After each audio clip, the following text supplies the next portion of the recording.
Eli Tomac just left us all speechless. He has had an incredible start to the season, but how did this happen, and what does this mean for Supercross? Well, you've got to know that this offseason was crazy. Jett Lawrence announced that he was injured and missing most of the Supercross season, if not all of it, leaving the door for the championship wide open. Suddenly, anybody could win, even Ken Roczen. But to make it even crazier, there were some insane rider moves. Chase Sexton, who never really got accustomed to the KTM, left to join Kawasaki. A questionable move considering not too long ago Jorge Prado had huge backlash with that team. In his place was Jorge Prado. A huge move and the first time he'd be back on a KTM since MXGP. But that wasn't even the most shocking move. When Eli Tomac left Kawasaki in 2021, everyone thought he'd retire. But when he announced that he was sticking it out for a few more years with Yamaha, it was a bit of a shock news. But it still went well as he did win a Supercross championship. But last season, especially after all the injuries he had, everyone thought he was done. But no, in even more shocking news, Eli Tomac will be joining Jorge Prado at KTM. This of course sparked a lot of questions, but they were immediately shut down when Eli, on debut, won in World Supercross. But even then he was looking a little shaky, so the real test was Anaheim. After getting a good start on the restart, he overtook teammate Prado and checked out, absolutely dominating for the rest of the race and winning A1. This pretty much showed that if Jett's not on the track, Tomac is still one of, if not the best rider in the world. He looked so comfortable on that bike, and the next week in San Diego, he looked just as comfortable. After a lot of battling with Hunter Lawrence, he checked out again, but after a lack of concentration, Hunter got right back up by the climax of the race. Luckily,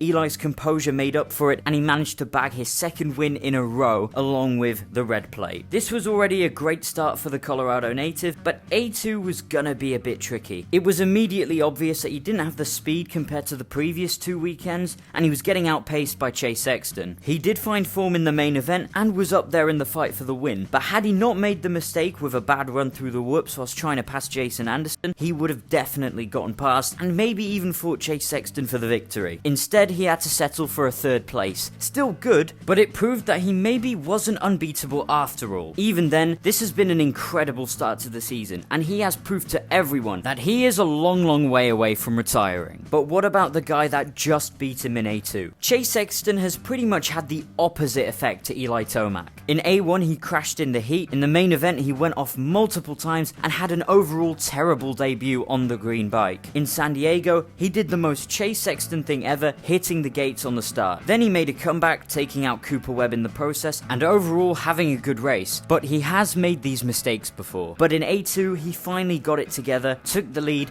and ran off with it, with some pressure from Hunter and Jason, but he managed to stop them and eventually win his first race for Kawasaki. If he just stays consistent, I think he'll be a real contender for the chip. And the same could be said for Hunter. He has been rock solid, and even though he's yet to claim a victory, has been really consistent and has just been bagging points. He's been in that fight for the lead nearly every race and has looked very comfortable on that Honda. If he continues the consistency and maybe gets another win or two, he could definitely fight for this championship. Unfortunately, the same can't be said for Ken Roczen, who has not been good this season. A1, he did get a good result and looked fairly comfortable on the Suzuki, but San Diego was a poor showing, and A2 was even worse. I wish that without Jett, he could fight for a title, but unfortunately, I don't see this one happening. Prado looks way happier on the KTM, and a podium in A1 was very good, but the other 2 races haven't been the best. It's just been a bit average for him. But the drama doesn't end in the 450s, as in the 250s, Hayden Deegan has been on a rampage, and Levi Kitchen too, but instead of on Hayden, it's been on himself. It's been 3 times in a row that he crashes at the start, and considering we wanted him to fight with Deegs for the championship, I do not see it happening anymore, especially with how small of a calendar that 250 West Championship is. Meanwhile, Deegan has been brilliant, and even though he did take out his teammate in San Diego, overall he has been really clean. In my opinion,